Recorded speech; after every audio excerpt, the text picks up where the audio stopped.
Hi, I'd like to talk to you a little bit today about choice of business entity. You may already be operating an existing business as a sole proprietor, or you may be considering forming some kind of a business or starting some kind of a business. And when you do, it's important to think about what kind of entity you want to create. There are different choices that you could make, such as incorporating, forming an LLC, a partnership, a limited partnership, a limited liability partnership. There are a lot of different choices out there.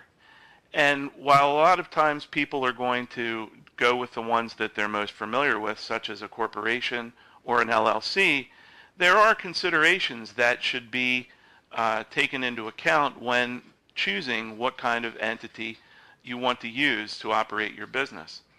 Many times the formation is going to depend, or the entity formed is going to depend upon taxation. That's one of the big considerations that people are going to look at whenever they decide what kind of an entity they want to form.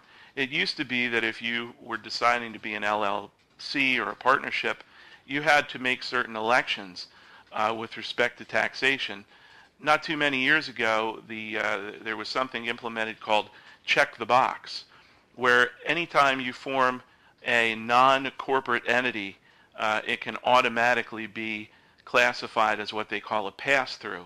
And what that means is, instead of the entity being taxed as a corporation or even a C corporation, which has different tax levels than individual taxes, many times when you form an LLC or a partnership, you can choose to have the profits or the monies that are derived from that entity pass through and taxed to you on an individual taxation basis.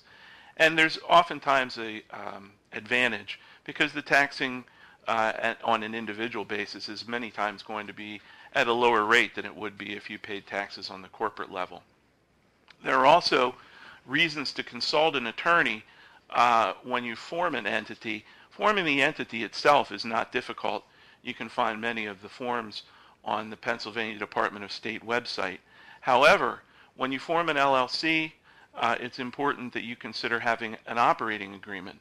If you form a corporation, it's important to consider having a shareholders agreement. And those agreements are going to talk about things like, how do we distribute our money? If there's a profit, if there's a loss, how do we cover that? How are taxes going to be handled?